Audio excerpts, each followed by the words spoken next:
I watch people in cages. Part 1. My job, well, is that I keep people in cages. Yes, I know it's inhumane. No, I don't care for your opinion on it. There's a reason I do what I do. The people all are of ordinary appearance. Some are fat, some skinny. Some have blonde hair, others are brunettes. If it were up to me, I'd let the people go. But I can't. They all did something, and now they're in the cages. The cages aren't cramped or anything. They're each about 5 by 5 by 5. There are 7 cages total.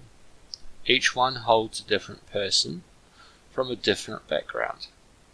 Every 3 days, one gets taken away and another is wheeled in. Never a member of the opposite sex either. If a man was in the cage, he'll be replaced by a man. Same for a woman.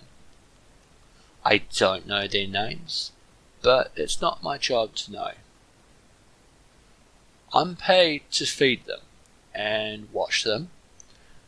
I've given the cages names, which is then passed on to their occupants. Cage 1 is Fred. Usually Fred's occupants are between 5'7" and 5'10". They always have brown hair, but styles and length do vary, as does their weight. They are to be given 14 ounces of AB positive blood once every 7 hours. No mirrors are to be allowed within 30 feet of their cage. Cage number 2 is Cassie. All of the Cassies have been 5'4" or 5.6, never 5.5. They're always blonde, smaller women. Petite, one might say.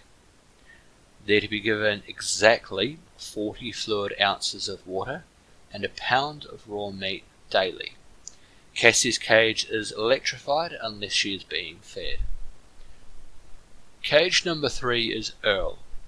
Earl always is a scruffy looking dude with a handlebar moustache. Hair doesn't matter, nor does the colour.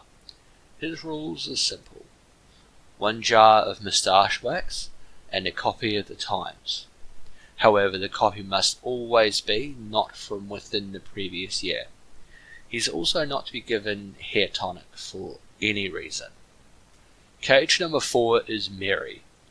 Mary is always a religious type, which religion does vary.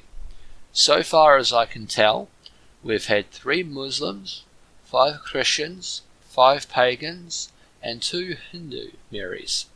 They're almost always 5.3 and have varied in weight.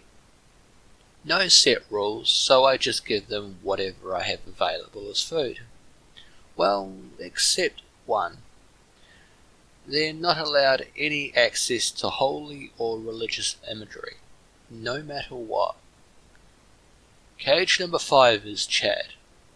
Chad is always a blonde guy, usually clean cut, with clothes that indicate high social status, designer clothes and the like. Don't much care for Chad. He's to be given a cup of some green liquid. Liquid never kills them, doesn't even make them sick. Chad doesn't talk much, mainly because when he does, a black ooze comes out of every hole on his face. It's freaky at first, but you get used to it. Cage number 6 is Bob. Bob is interesting, mainly because I can't tell what each person has in common. So far we've had all males, but they've consisted of 7 African Americans, 14 Caucasians, 8 Asians, and 13 of mixed race. They've been everything from plumbers to bankers and even homeless. Oh well, the mystery goes on. No set rules in place. They do require clean up though. On day 2, their eyes are always missing, replaced with, oddly enough, 2 coins. They never seem to be in pain, however, even making idle chat with me. And finally, cage number 7 has only ever had 1 occupant. She's never been taken away. She's a 6-year-old girl named Lisa. She has a blue dress, blonde hair and pigtails, and an ever-present warm smile. The weird part? She's been here for at least a decade. Hasn't aged a day. All she ever does is sit in her cage. She's given colouring books and 30 minutes of TV time daily. Again, I don't make the rules. All I know is that these people all did something the higher-ups won't tell me. So, now we have the cages, the very unique and specifically made cages. I found this job through, of all things, Craigslist.